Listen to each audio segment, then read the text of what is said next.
మన సభ్యులందరికీ నమస్కారం.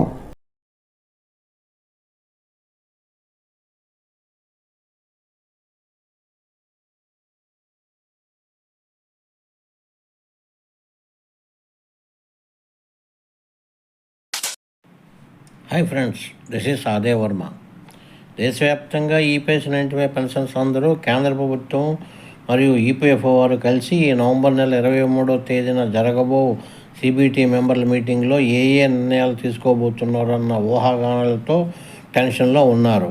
ఒక పక్క ఢిల్లీ నుంచి రకరకాల పుకార్లు మరియు మరో పక్క నవంబర్ 28వ తేదీన మహారాష్ట్ర అసెంబ్లీ ఎన్నికలు, రెండో పక్క ఎన్ఏసీ నాయకుల పెన్షనల్ గ్రూప్తో మీటింగులు, అదే రోజు 23వ తారీఖున మహారాష్ట్ర ఎన్నికల కౌంటింగ్ కూడా జరగబోతుంది.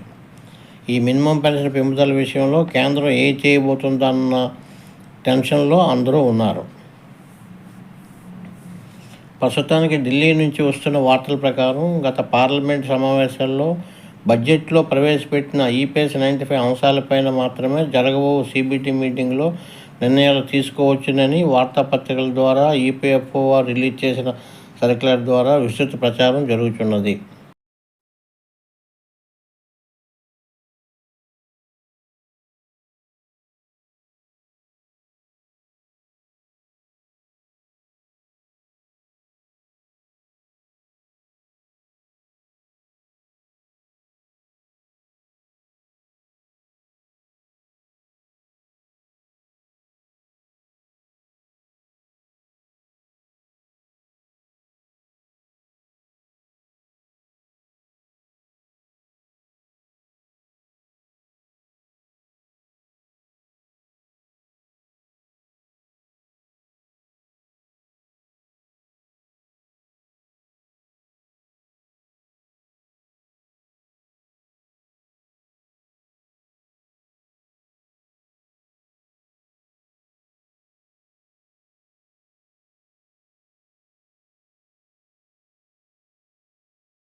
ఒకటి, ఈపీఎస్ 95 పెన్షన్ స్కీమ్ను సెంట్రల్ పెన్షన్ పేమెంట్ సిస్టమ్ సిపిపిఎస్లోకి మార్పులు చేయబోతున్నారని తెలుస్తున్నది. దీనివల్ల ఈపీఎస్ 95 పెన్షన్దారులు అందరూ దేశంలోని ఏ ప్రాంతం నుండి అయినను, ఏ బ్యాంకు బ్రాంచ్ నుంచి అయినను ప్రతి నెల పెన్షన్ తీసుకోవచ్చునని, ఈ సదుపాయం జనవరి 2025 నుండి దేశంలో ఉన్న ఈపీఎస్ పెన్షనర్లు అమలు చేయడానికి ఏర్పాట్లు చేస్తున్నారని తెలుస్తున్నది.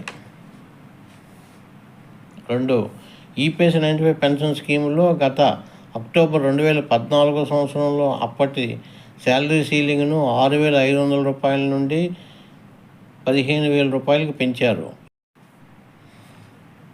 ఇప్పటికీ 10 ఏళ్ల కాలం పూర్తయిన తర్వాత అదే శాలరీ సీలింగ్ను ₹15,000 రూపాయల నుండి 21,000 రూపాయలకు పెంచాలని నిర్ణయించుకున్నారు అని తెలుస్తున్నది.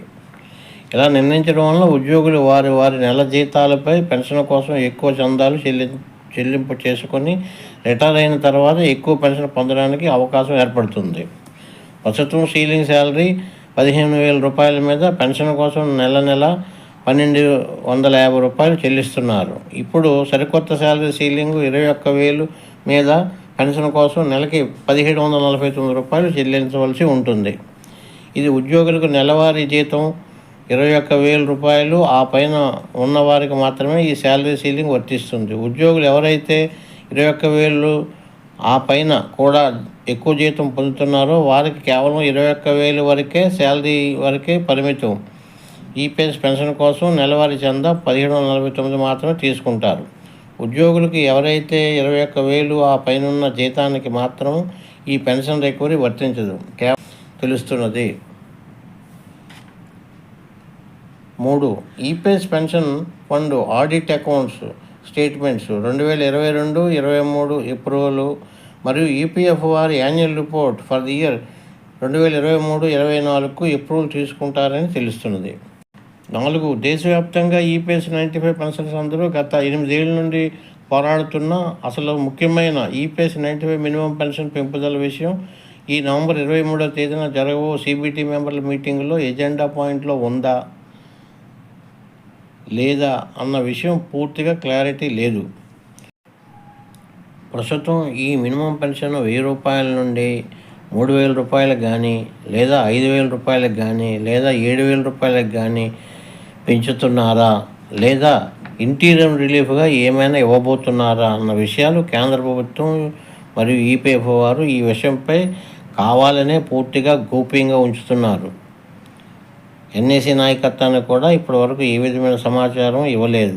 దీనిపై దేశవ్యాప్త ఈపీఎస్ 95 పెన్షన్లందరూ ఈ ముఖ్యమైన విషయంపై చాలా ఆందోళన మరియు టెన్షన్లో ఉన్నారు. ఈ సుదీర్ఘ పోరాటంలో ఎన్ఏసీ వర్సెస్ కేంద్ర ప్రభుత్వం ఫైనల్ ఫైట్లో ఈసారి ఎలాగైనా ఈ మినిమం పెన్షన్ పెంపుదల విషయం ఇప్పుడు తేలాల్సిందే అని అంటున్నారు.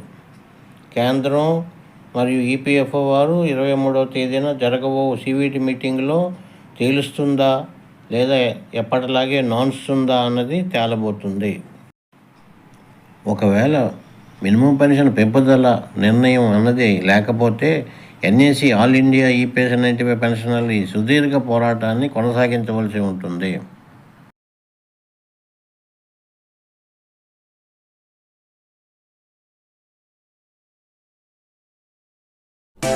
Let us hope for the best.